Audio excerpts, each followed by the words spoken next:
there. It's got a small delay. Sorry, guys. All right, we're almost there, Corey, to start the video. Okay, we're live.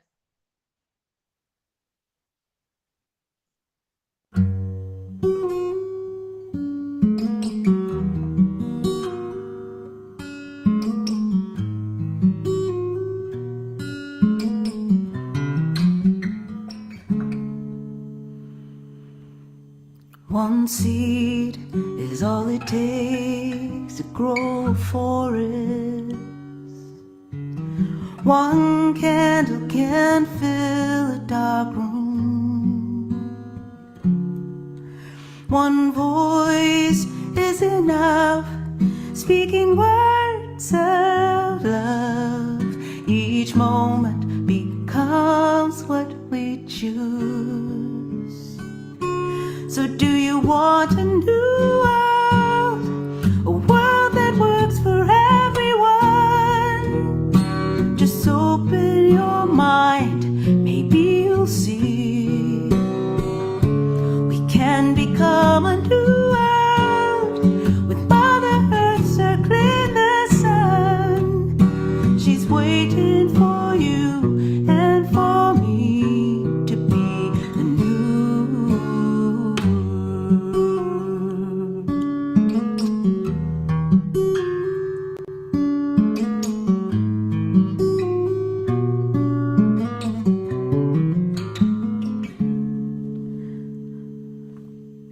Our dreams light a path for us to walk on. Our songs keep our spirits alive.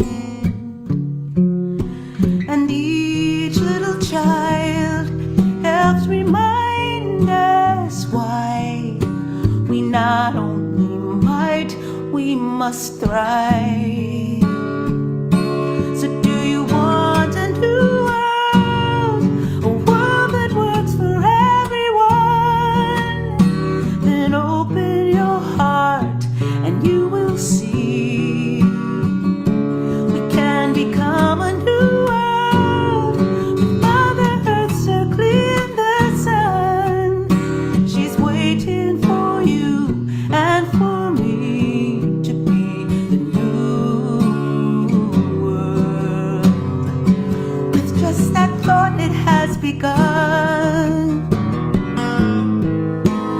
Don't you want to see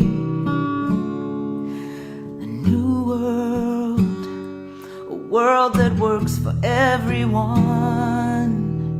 Then open your life and you can be the coming of the new world with Mother Earth circling the sun. She's waiting for you and for me to be the new world.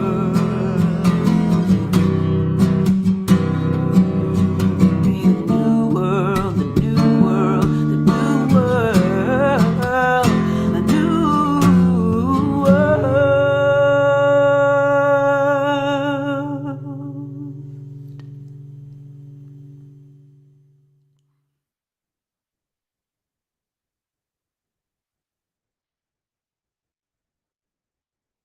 Welcome to our monthly ConnectFest.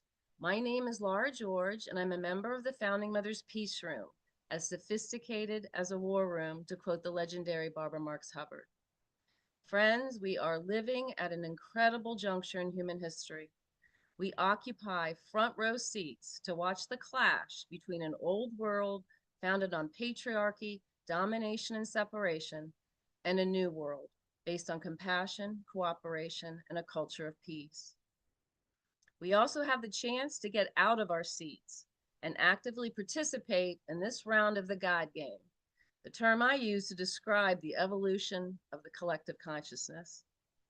Many generations have waited for this paradigm shift, and we are the ones who are going to witness it. But know that the new world we seek is not guaranteed. What happens next depends on what we individually and collectively choose to do. The hallmark of a paradigm shift is the passing of an old worldview and the birth of something totally new. But the old order will not pass quietly into the night. In fact, authoritarians are gaining power around the world. Whoops, I clicked somebody in and lost my notes. And there are gross inequalities of wealth that are making people susceptible to demagogues who make false promises and stoke division. In addition, Mother Earth is on fire and flooding, bringing starvation and disease. Artificial intelligence is ready to explode, which will cause an unprecedented loss of jobs, as well as further reduction of our critical thinking skills. And then there's Project 2025, a dastardly plan to strip us of innate rights and turn America into a theocratic oligarchy. We cannot let that happen, or all is lost, not just for the United States, but for the world. Many people don't know this, but the alt-right think tanks behind Project 2025 modeled their plan on Hungary, where Viktor Orban dismantled democracy by gutting the civil service, attacking the press, academics, and free speech, and by stacking the judiciary with loyalists. Yet all of the existential threats facing humanity, there are two that the founding mothers have chosen to focus on: universal rights for all women and an end to war. Why are we focused on planetary partnership and peace? Because we believe if these two goals are achieved, then we stand a really good chance of solving all the other pieces of the polycrisis. We therefore call on our sisters and the men who love us to unite. We will reach the elusive tipping point needed to birth a new world if we grow a global movement now. We hope you will join the founding mothers and help us elevate the vision of the founding fathers of every nation. And we also hope that during this hour, you will share your thoughts on how to build a movement with the power to shift the paradigm. Now, it is my great pleasure to introduce our speaker who fully understands what is at stake. Andra Watkins is a writer and journalist whose essays have appeared in publications such as Salon, Resolute Square, and Newsweek. Her primary focus is her best-selling Substack, For Such a Time as This, which was formerly titled How Project 2025 Will Ruin Your Life. She also is a New York Times bestselling author of the memoir Not Without My Father, one woman's 444-mile walk of the Natchez Trace. Andra grew up during the era of the moral majority, and she spent her formative years in a Christian nationalist church and school in rural South Carolina. So she was indoctrinated into the worldview that created Project 2025. She escaped that worldview more than 20 years ago, and she now writes about the alt-right in order to share her deep understanding of how Christian nationalists think, which makes her uniquely qualified to decode for us where America is headed in 2025 and beyond. Andra, thank you for being with us. Thanks for having me. It's such an honor to be with you all today. Laura gave me a pretty hard charge to educate you on where I came from, tell you what it means, and give you something hopeful in 15 minutes or so. So I'm going to try to do that for you today. As she said, I grew up in Christian nationalism in rural South Carolina in the 70s and 80s. My parents joined a Christian nationalist church when I was 4 years old and enrolled me in their school when I was 5.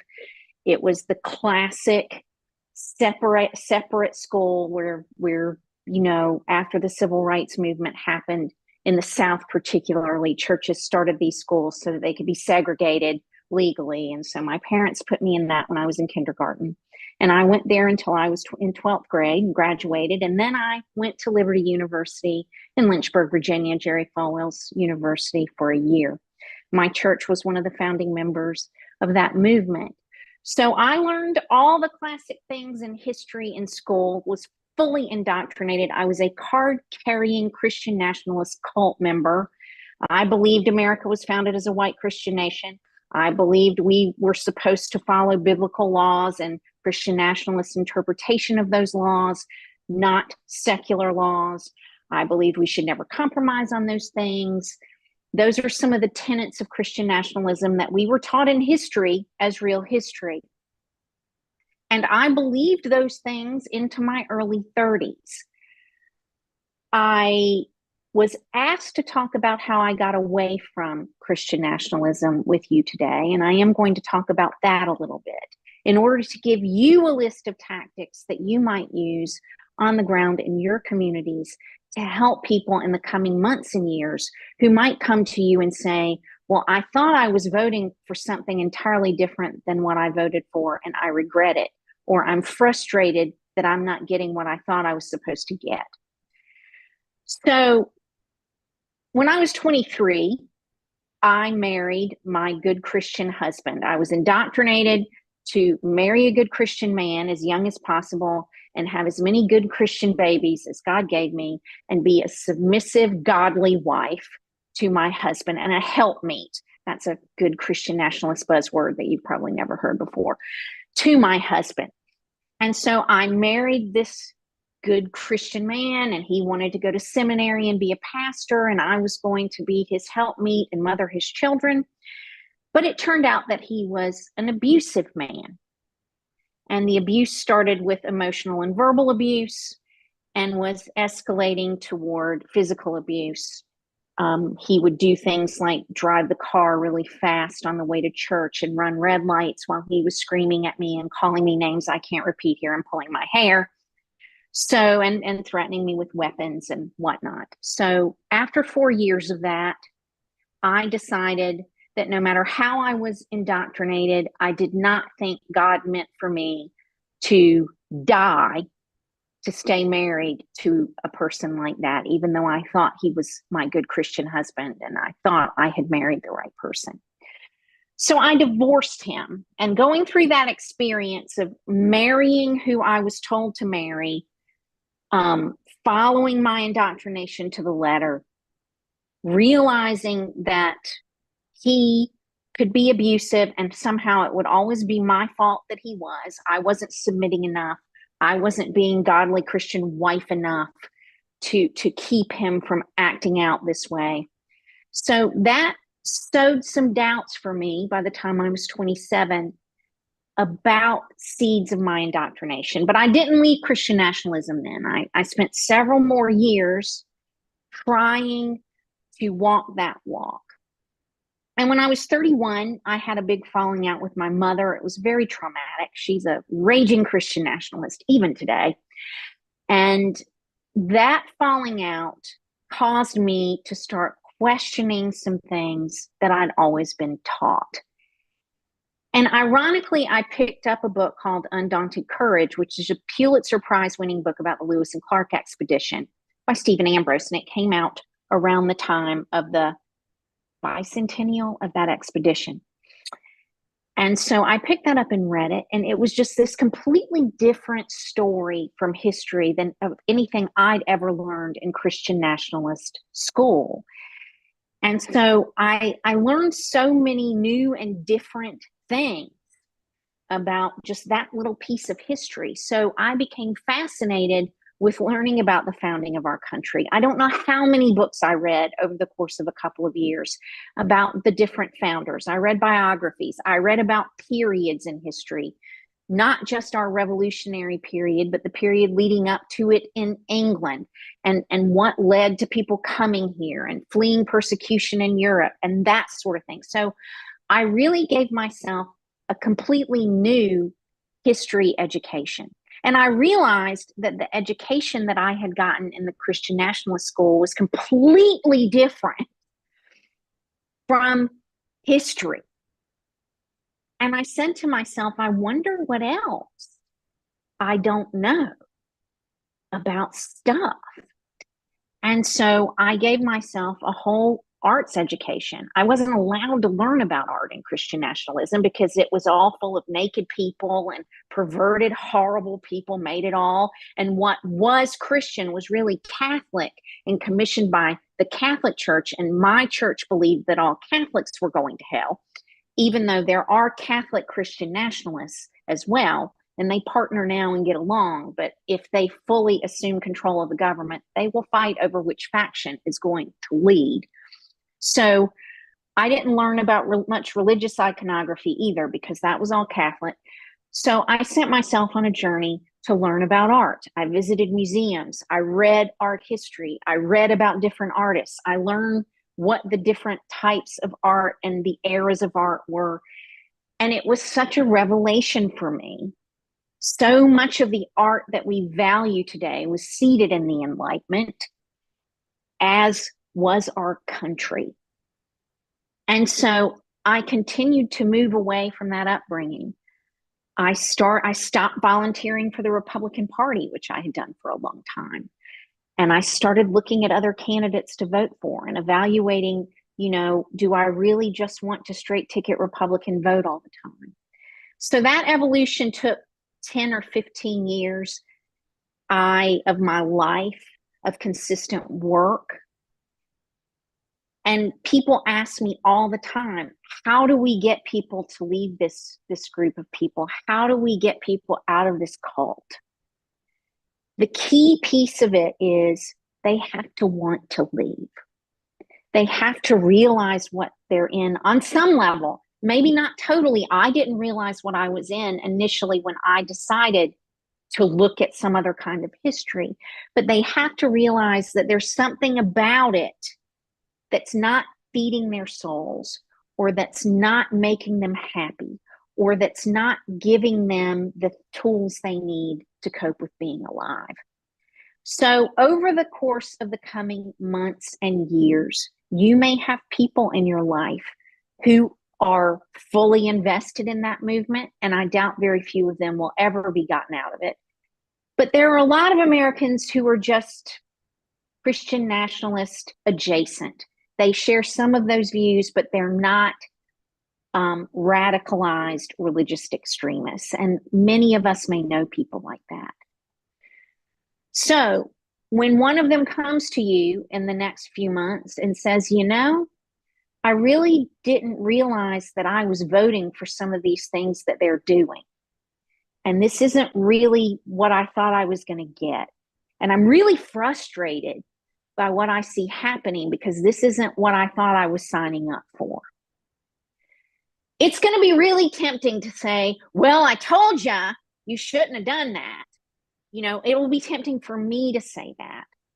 But perhaps a better approach would be to know who these people are in your life and have a list of things for them to offer them that might make them curious.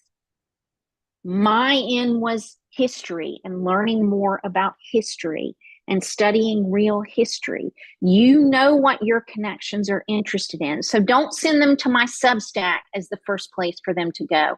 Don't send them to politics. Don't send them to political stuff. Know something about each one of them, or have a short list of things about each one of them that they like and that they enjoy.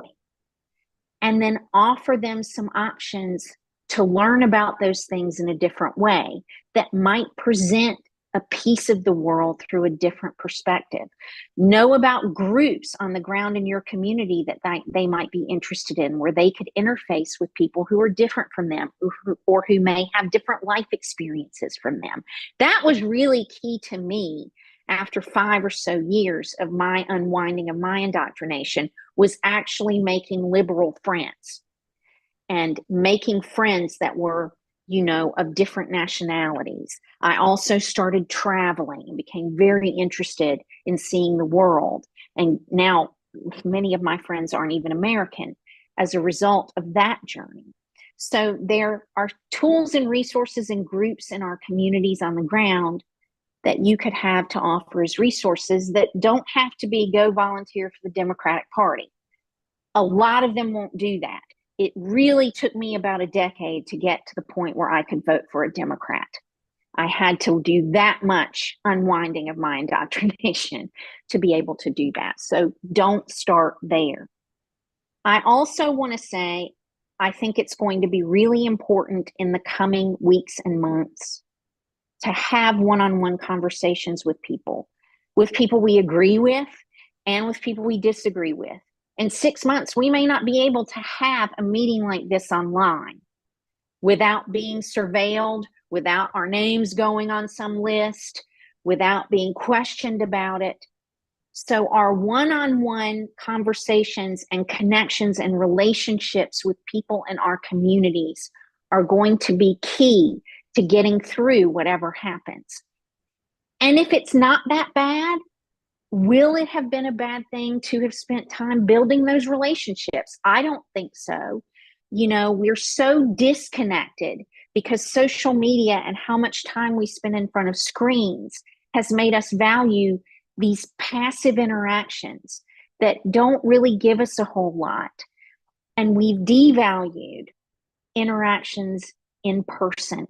One of the things that I encouraged my readers to do right after the election was to walk through their neighborhoods and introduce themselves to people who had Harris wall signs in their yards if they didn't know them. And we could still do things like that, get to know people who may be similar to us in our communities that we've never met before. So I think going back and looking at some of those kinds of things would be a way to broaden our net in our communities, to realize where the vulnerable people are going to be and make plans in our individual communities using the tools we have, which are going to be different depending upon where you are, to protect those people and make sure those people have the tools and the resources they need to survive what lies ahead. Because they've made it very clear that they're going after trans people, they're going after LGBTQ people, they're going after women, they're going after peoples of color, they're going after immigrants. So we already know who the vulnerable people are.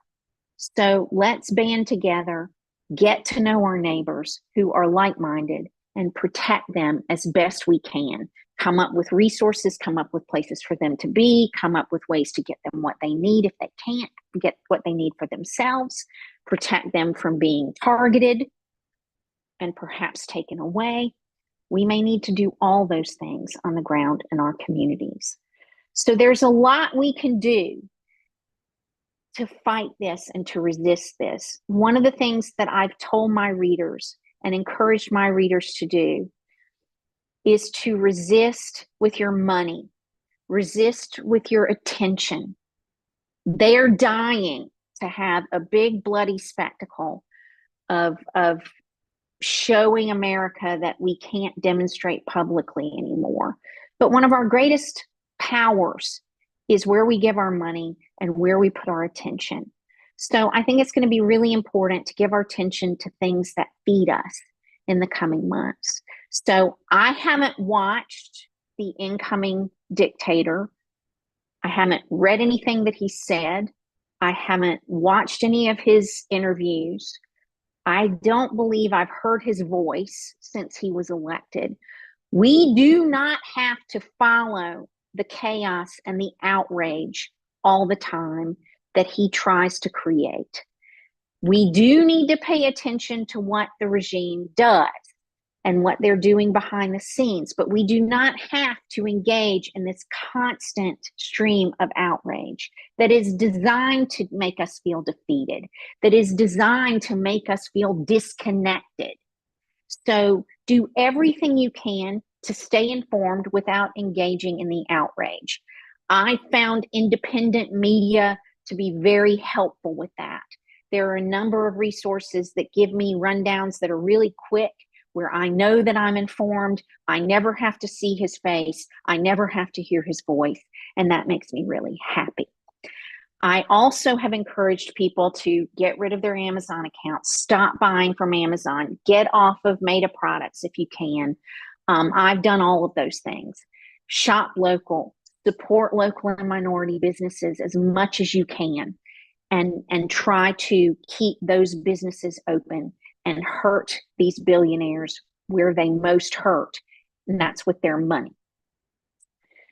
So I hope I've given you some tools that you can use that will make you feel empowered to resist what's coming. I do believe they will be quite successful given what I've seen, little I've seen of these confirmation hearings, at radically transforming our government. And I think in a few months, we'll be living in a very different country from what any of us are used to. And it's going to be on all of us to save ourselves, because I don't think our politicians are going to save us on either side of the aisle. And I don't think the wealthy are going to save us on either side of the aisle. It's going to be up to us individually, working on the ground in our communities, working together to save ourselves and defeat this. And there are plenty of examples throughout history where people have banded together and done that. So we do not have to feel like it's hopeless. We don't have to feel like we can't succeed, because there are examples of other people who have done the same thing and they have succeeded. We don't have to roll over and accept this. And so I encourage you to go into this time that's scary, that we don't know what's going to happen, with hope, with proactive tools to use to stay connected, to take care of yourselves, to protect yourselves and your families and the vulnerable people in your communities, to encourage each other to work toward a better world. We can create the world we want that way if we don't give up.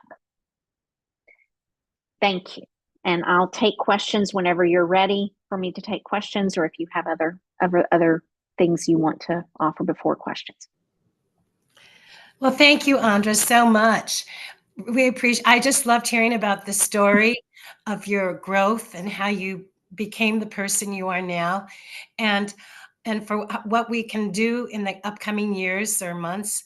And I just wanted to say that I think this Founding Mothers movement is one of the major ways we can face and go forward in this, in the future, because we have each other, we have the Founding Mothers, and we're going to be uniting, and we're going to hopefully achieve our goals. But our goal is to shift the paradigm in a different direction than it's now heading. We're going to build the mother of all movements. The Founding Mothers are organizing a meta-unity coalition of nonprofits and world citizens who share our progressive values. Our imagined Women's Congress is the body that maps and manages the movement. Female representatives from our partners come to the Congress on the first Saturday each month to strategize and implement direct action campaigns that move the movement forward. Our delegates report back to their organizations. In this way, the information flows in and out of the Women's Congress. Men are also invited to the Founding Mothers movement, and they help guide our operational circles.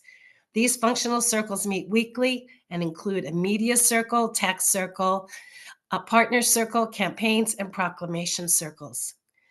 Since convening in July, we have held 7 sessions of the Women's Congress.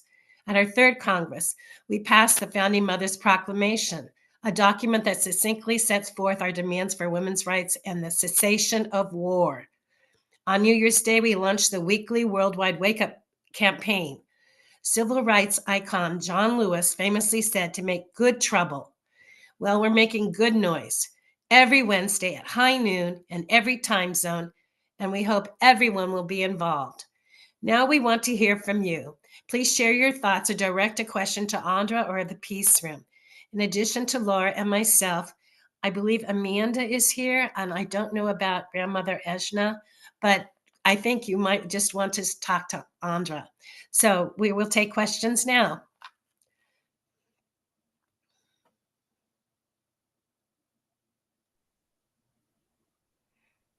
Oh, Grandmother Ejna is here, and I see a question from Sushila. Okay, Sushila, go ahead. Well, thank you. I hope this is recorded because I really do want to, I would love to share this with my Democratic Women's Club, and get them to focus on how we can work together rather than being so upset about everything and not and depressed.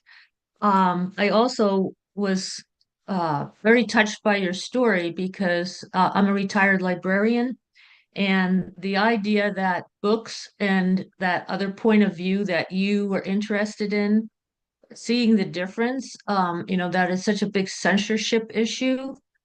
They don't want people to know the other realities. So Mhm. um, it would be great or to know what, the censorship, how people can work together against censorship. Is there anything that you'd want to say about that? Well, I hope librarians have been working to identify threatened books and protect those books already. One of the first things I did after the election was download my entire Substack, because we don't know whether Substack will be available in 6 months. And I made it into a downloadable document and a printable book for all of my paid subscribers. So that way, what I wrote would be preserved both physically and digitally in multiple places should Substack disappear. So I think we could be doing a lot of that. I've encouraged people, if they really care about certain books and think they're going to be banned, to buy physical copies of them and have them. It's a lot harder for them to police a person's personal library than it is to police a government run or state sponsored library or school library. So if you really care about certain books and having them available, I would have physical copies of them. But I also hope librarians, who are just some of the most dear people on earth to me because I'm such a reader and I'm a writer, I hope they've been proactive in trying to pull some of those books, protect some of those books from being thrown into dumpsters and burned and whatever.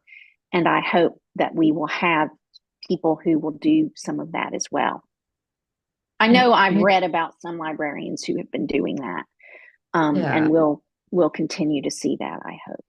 And maybe buy the books from your local bookstore instead of Amazon and also. Absolutely, don't ever buy Yeah, anything from Amazon. don't buy Amazon. I totally agree with that. And then yeah, I'll give someone else a turn, but this is fascinating. And I think the actions to support the librarians and the teachers who are experiencing so much public hate when they're just trying to do their jobs, we just need to support them. So thank you. Thank you. Christy. Hi, can you hear me okay? Yes. I can. Okay, great. Um, so I know that my interaction with white Christian nationalists, of which I've done some work on this as well, and I created a YouTube video called how to speak to your Trump supporting relatives, um, is because they're operating from a point of view that they are doing the right thing.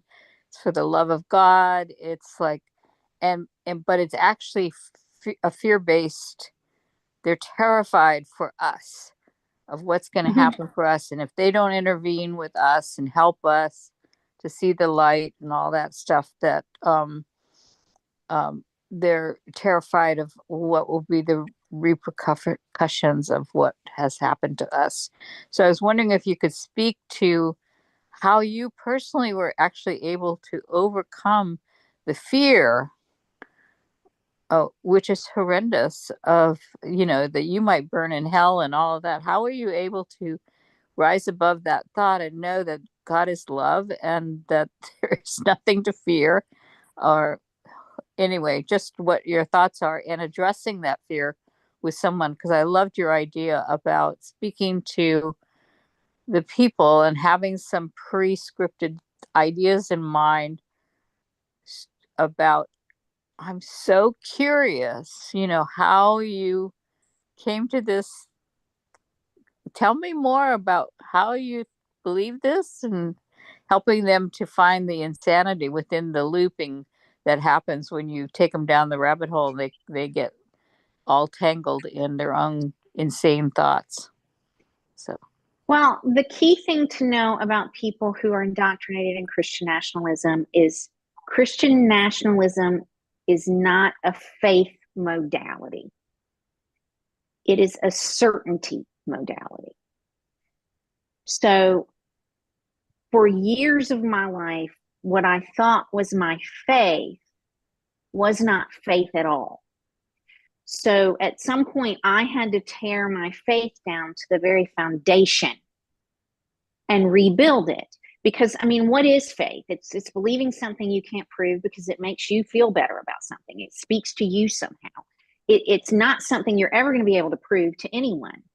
But Christian nationalists present their interpretation of the Bible and their belief system as the one true faith. And they believe all other faiths are wrong. Even other Christians who don't agree with them are wrong. And so there is this certainty that comes from that they project, which really does come from this deep-seated insecurity with their own internal dialogue. That was always how I was. And so tearing my faith down to its very foundation was key to me to getting away from that fear. You know, now I am a person of faith, but I understand what faith is. I understand some other person's faith may be right. I understand all of them may have aspects that are right. I understand that every faith may be wrong because we don't know. We can't know. So that's one of the things that helped me in talking to my parents when they go down this rabbit hole of we're so worried about you. You know, I stop them pretty quickly and say, I really appreciate your worrying about me, but I'm confident that, you know, I'm doing the right thing with my faith, and I'm happy to stand before God someday and give an accounting of that if that's what happens. And I don't have any problem with you believing whatever speaks to you and doing whatever speaks to you. And that's not a threat to me. And I'm glad that speaks to you. And so it sort of diffuses them and keeps them from hitting me with that throughout an entire conversation. They'll bring it up again the next time, but we can usually get off of that because there's nothing they can really say to argue with me. So that's how I diffuse those conversations in person, just by honoring their right to believe whatever they want and worship whoever they want and however they want, and not trying to tell them what to believe and not asserting that they're wrong because they believe a certain thing. That's very threatening to them. Did that answer your question? Yes, I mean I know it makes no sense to attack someone and tell them that they're wrong, because that actually there was a study that was done, I believe it was done by Yale, that took people that were holding a belief that was actually entrenched in a known lie, and then when they were confronted about it, they actually, instead of going, oh, I didn't realize that about it, and oh, I see now it's a lie, they actually doubled down on the lie itself, became way more entrenched in it because they were being attacked. And so it didn't unravel their you're dealing with people, you know, to use my parents as an example, you're dealing with people who've lived their whole lives for the next life. They've been told that they need to deny themselves on this earth. They need to build up treasure in heaven. And I think they become more radical as they get older, because what if that's been wrong? They have, to me, a deep-seated insecurity that maybe they've lived their whole life, maybe the only life they get, and maybe they're not going to have anything on the other side because that's not right. So they double down on it being even more right, and become even more radical. That's what's happened to my parents as they've gotten older. And I've seen that happen to other people as well. So, you know, there's a lot of insecurity. And so that results in arrogance and a sense of rightness that they project. And it's because many of them are so insecure about their own faith, because certainty is not faith. And that arrogant strategy of being arrogant, it has a bulliness about it. And yeah, and it's intimidating. It's very effective because people will go, oh, okay, well, we just won't talk about that, or we won't. So they shut down the conversation that could possibly have seeds planted to open minds and open hearts. But people can't even go there because they love this person. This is their relative, and so they will actually withdraw from, because the arrogance and the bullying that happens to from the white Christian nationalist point of view is such an effective strategy to get you to Yes, it is. stop challenging them. Yeah. So we have two other hands raised, and so I guess it's Yeah. Ejna and then Andre. So, but thank you, Thank Kristen. you. I think Andre's hand was raised before mine. Oh, Go okay. ahead, Andre. Go ahead, Andre. Well, thank you. Namaste, everyone. Peace. Andra, that was fantastic. I believe that you hit some important elements right on the head, especially about the when you said, "Well, how do we reach out to others?" and that they have to want to see it. That's and that was the most important point to me because I look at it also besides just the U.S., but globally that the problems are so huge that we have to do the same thing you just said around the world. And that's why Founding Mothers movement is so important right now. We need women and men, but if women are first, watch what happens. But to set an example and to illustrate what is important. And so my study has been about nonviolence. And that if the women promote nonviolence, that'll attract attention. It's got to be global, but that enables then the conversations to say, we're not an enemy, we're not a threat to you, a physical threat. It will be a threat in essence to power, and so we need contention according to the scholars. But what you said was profound, and so yesterday I post on Founding Mothers Facebook, and I put on a quote by Martin Luther King, and it said that he talked about we need nonviolence, but he said nothing will be done until people of goodwill put their bodies and their souls in motion. And that's what you just talked about. It was fantastic. And so I think it's important that we don't denigrate the other because we want to find out, like you said, we want to talk to them and find out what they're thinking. And so, and Laura always is talking about how we want to have inclusive conversations. So thank you for what you're doing. And I think it's perfect as a macro level strategy and as the local strategy. You hit it on the head. Bravo. Thank you. Thank you.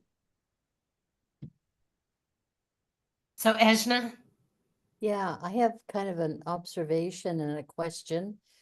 Andre, thank you so much. And Andra, wow. But I'm recognizing that we need to come into our local area community very strongly. And I want to bring this question to the people here about what you're doing locally, not just with activism, but how you're doing your self-care and how you're actually creating more security for yourself to go through these times.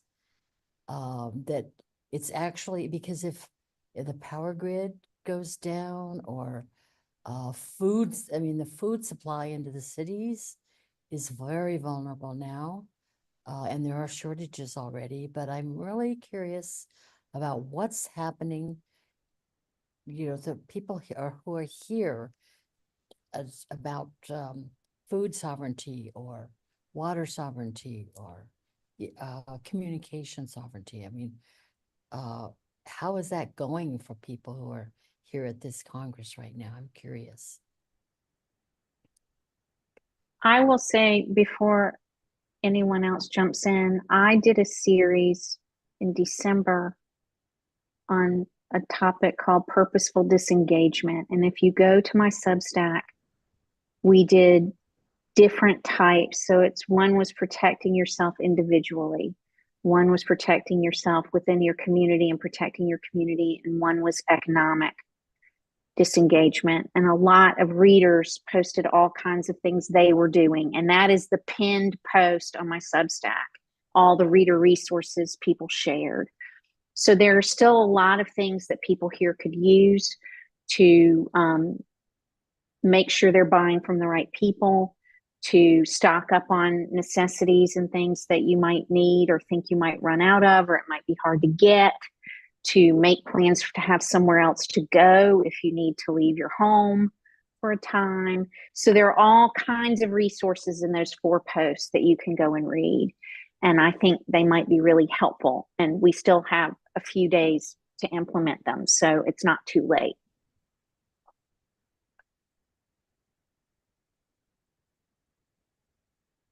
I think I asked kind of a intimate, difficult question. Yeah. I can, Sushila. I'm I live here because there's people that are working together and like for food, the local community and co-op bought land particularly to grow the food that goes to the co-op. And there's a lot of organic farmers here. And, we live in the country, so people can and preserve food. And my husband's an organic gardener. So I think food here is, I think we're better off than many communities along that line, and food banks and things like that. Um, I think that we have tried living room conversations and better angel conversations in our community to bring people together. We did that since 2017.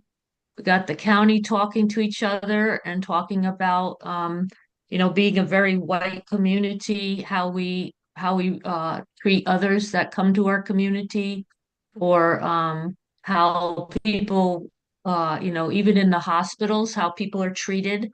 So I think the local is very, very important to build that support structure within not just your people, but who you elect to your local government, and how they talk and communicate to each other.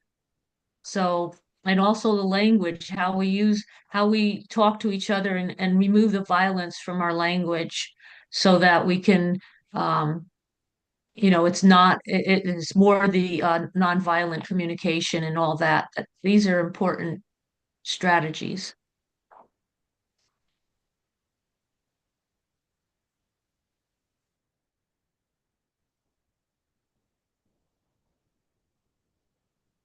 Noah Marshall asked in the chat, what independent news sources do I find helpful? And so for someone who maybe comes to you and says, I'm frustrated, or I regret my vote, or I didn't vote for this, I think Heather Cox Richardson's Substack would probably be one of the best things to recommend to them. She doesn't write with any type of slant or political bias. She just writes every day about what happened, and sometimes relates it to history and gives a history lesson as part of that to show where this particular event came from, or a corollary event from the past that it mirrors. So I would send them to her regardless of their political affiliation, and I don't think they would be turned off by that. I personally get a lot of my news now from the Midas Touch, which is another Substack YouTube channel. It's more progressive news. It obviously has a liberal slant. So I don't know that I'd offer that to someone who maybe comes to you with questions and is open to that. But for me, they've been a really great resource. I still read The Atlantic and pay for a subscription to The Atlantic. I like that they do pretty even-handed coverage, and it does come from both sides of the aisle. So I'm not just in a silo of reading the same thing and the same viewpoint all the time, and it keeps my brain a little more nimble. I subscribe to a number of other Substacks, and you can look on my Substack and see some of the other ones I recommend that you could read. But there are a lot of good independent news sources on Substack right now, that are doing amazing work and are worth supporting. So corporate media has pretty much kissed the ring. And there's not a whole lot in the corporate sphere of media that we can rely on anymore. So supporting these independent journalists. I mean, Jennifer Rubin just left the Washington Post and started a Substack called The Contrarian with a bunch of other journalists who've left major publications. So that's another, I'm just looking at that one, and I don't know how much of a resource it will be for me, but that's another option for something to get good independent news. There's really a lot on Substack, so I would look there and see what speaks to you. But for a person who's asking questions who may have voted for this but didn't realize what they were voting for, Heather Cox Richardson would be where I would send them for news. You know, I have another question, Andra, Yes. about other media or other ways we can keep communication. Say Substack goes away. I asked that question today to one of I'm connected to some pretty big Substackers, and I asked him, is there any plan for what we will do if Substack goes away? And he said there's not a plan in place right now, but people are working on that. And I said, well, we need to be, because we should just be able to flip a switch and be somewhere else if Elon Musk buys Substack or the owners of Substack kiss the ring and fold to the regime. So I know that there are people who are talking about that and the need for having somewhere else to go. So yeah. I guess this kind of conversation, I feel like, should be taking place in all of our communities, and each of us touching lives locally in this way.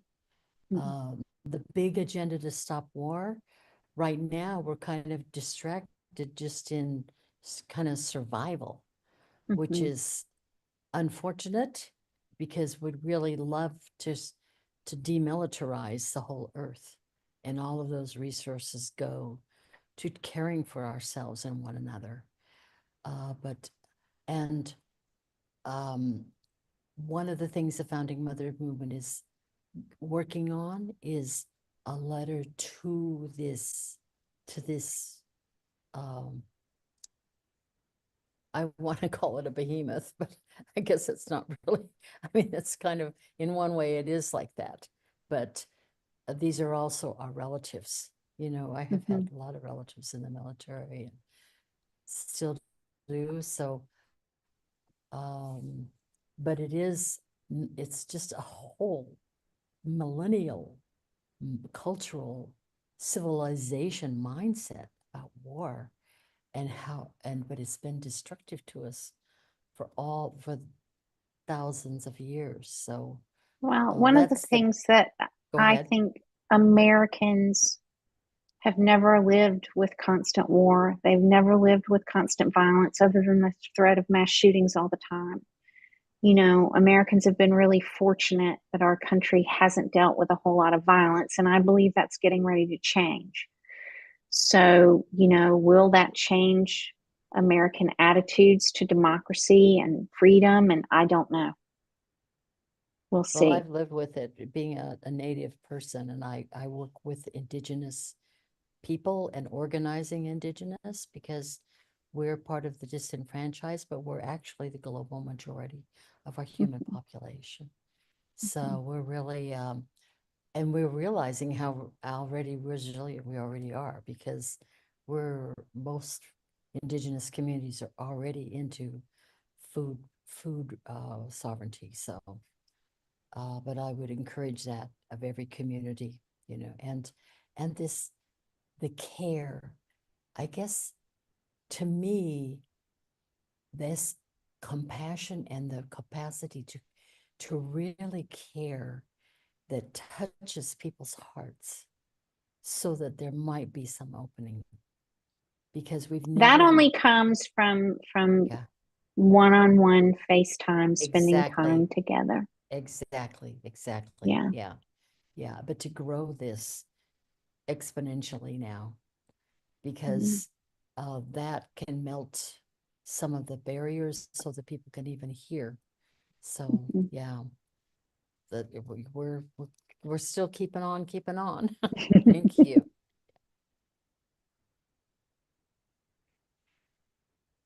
Do we have any other questions or suggestions? I know we've come to the top of we're just a minute past the top of the hour. One last Oh, Laura, I before think you it's okay. Before you close out, I'm just curious, Sandra, what's your prediction on how Christian nationalists will react if they do see their fellow Americans being targeted? I mean, they may not, they voted for the immigration, I'll say abuse, but how do you think they would react if, for instance, where I live is very MAGA? I'm at the tip of the Bible Belt. And I sort of have an idea in my head of the answer, but I think you're better qualified to answer. How do you think they would react if they see Americans being abused, their rights taken away, jailed? Do you think they're going to circle the wagons around their churches and primarily or only care for their own? Or do you think there's some threshold of loss of civil rights and abuse of other Americans that could wake them up in a more For meaningful way? diehard Christian nationalists, I do not. They have no empathy for their fellow human beings. So they would write off any of that suffering as God's judgment on exhibited or hidden sin in those people's lives, and therefore they deserve that punishment. I mean, I wouldn't be surprised if my mother reported me to some group or some list because she thinks I deserve to be punished for doing this work. And I don't doubt that they'll try to incentivize some people like her to do things like that. But the hardcore Christian nationalists believe we're living at the end of the world. And so they believe that the world has to fall apart for Jesus to come back. So the worse things get, the more glorious it's going to be for them and the more they're going to celebrate. For Americans who aren't so radicalized and extremist in that kind of thinking, that may be what it takes to wake some of them up. But I think a lot of Americans won't really do that until it happens to them. And that's what's so hard about how they attack people. They right now they attack people that, you know, they're going after trans people, and that's like 1% of the American population. So, you know, a lot of Americans are just like, well, I'm not trans, so I don't need to worry about that. A lot of women, when they lost the right to bodily autonomy, were like, well, I don't live in a state that did that, or I can't be pregnant anymore, or whatever, and so I don't need to worry about that. Or I'm a man, so I don't need to worry about that. So there's a lot of that kind of complacency in America, and I don't know how much loss of freedom and persecution of different peoples it's going to take for enough Americans to say we're not going to stand for this. I have no idea. You know, I read an interesting article on Heather Cox Richardson's Substack about Iran. No. Yeah, I think it was Iran. It was either Iran or Afghanistan. And, you know, when they were removing, it was Afghanistan, it was the Taliban, when they were removing all the rights from women and basically enslaving women in their own homes, nobody did anything to protect them. People didn't fight enough. And so women lost pretty much every right they had. Now that they've fully subjugated the women, they're starting to come after the men and tell the men how they have to wear their beards, how they have to dress at work, threatening them with jail if they don't attend mosque enough times a month. And now the men are saying, well, we didn't vote, we don't want this. You know, we you know, and many of them were interviewed anonymously and said, if we had known this is how it was going to go, we would have fought for the women. You know, but we didn't fight for the women because we didn't think it would ever affect us. And so I've shared that story a lot because the men are the last people they're going to come after. And the white men, quite frankly, in America are the ones who have failed us the most as a group, not individually, but as a group. You know, a lot more white men need to stand up for democracy than have so far. And so I don't know how long it will take them to get to that group.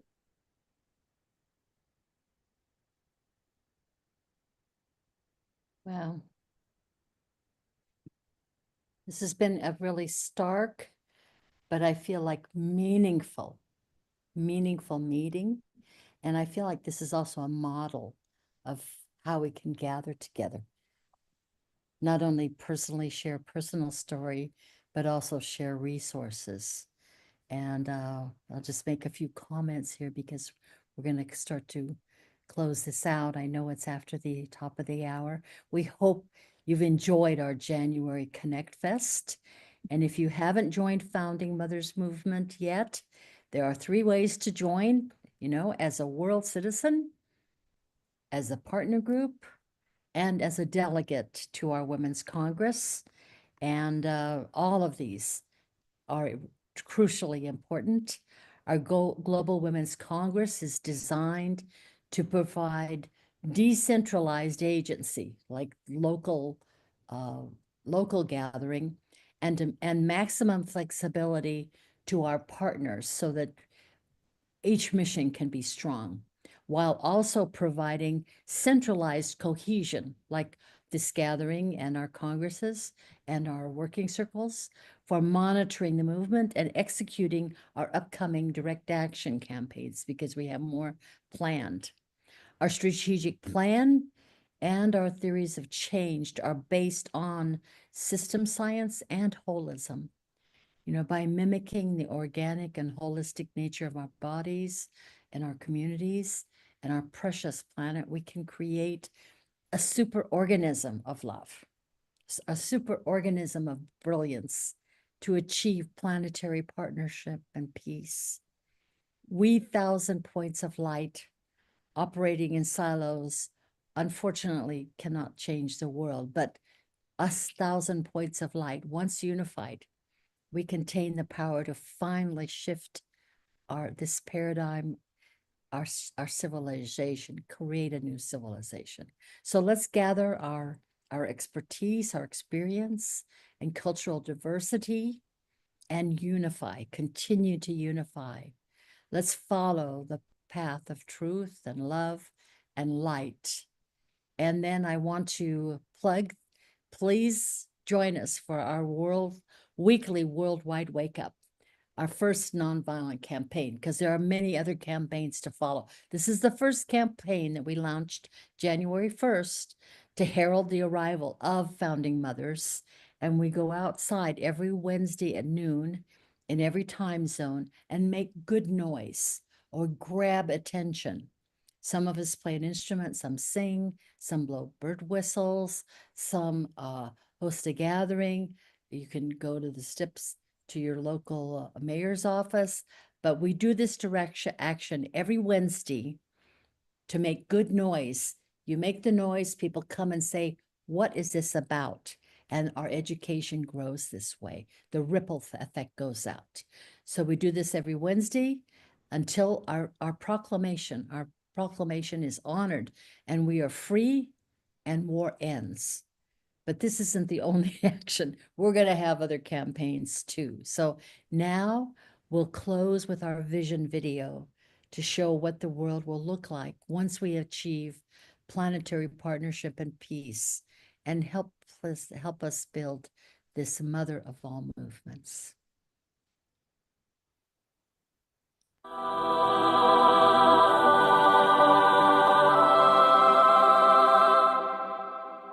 The year is 2030 and the Founding Mothers Movement has successfully shifted the paradigm. We have achieved a great victory.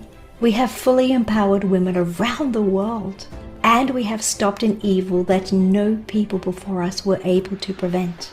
We have ended war. Women now have universal gender equity. Women have bodily autonomy and reproductive choice. Laws are in place to prevent child marriage. Cultures forbid family violence and genital mutilation, and relationships between women and men enter a field of understanding and compassion. For the first time in human history, our precious planet is at peace. The military-industrial complex is now a peacekeeping force, and men no longer are asked to kill their brothers. As a result, there is ample money available for healthcare, daycare, and elder care. Schools are being built around the world to educate all girls. Projects abound and are fully funded to provide novel green infrastructure and protect the commons.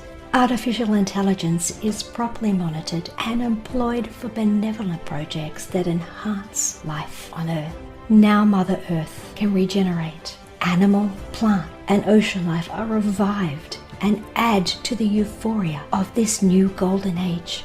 All my relations, one of the original instructions, is a lesson taught in every school, along with mindfulness. There now exists a universal inner knowing that together we can accomplish anything.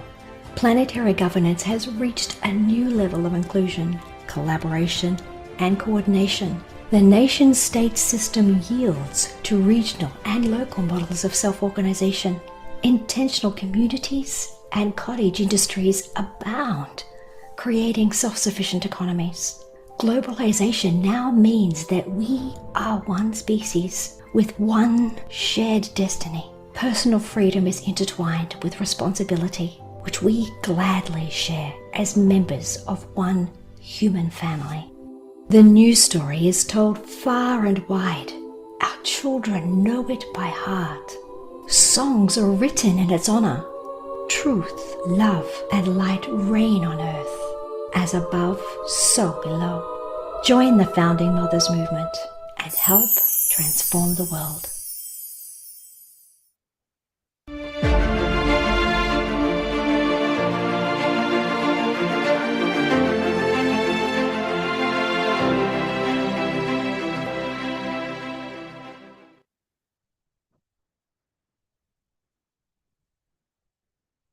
Thanks, Corey. Can you put us in gallery? Oh. Thanks. And let's stop the live stream.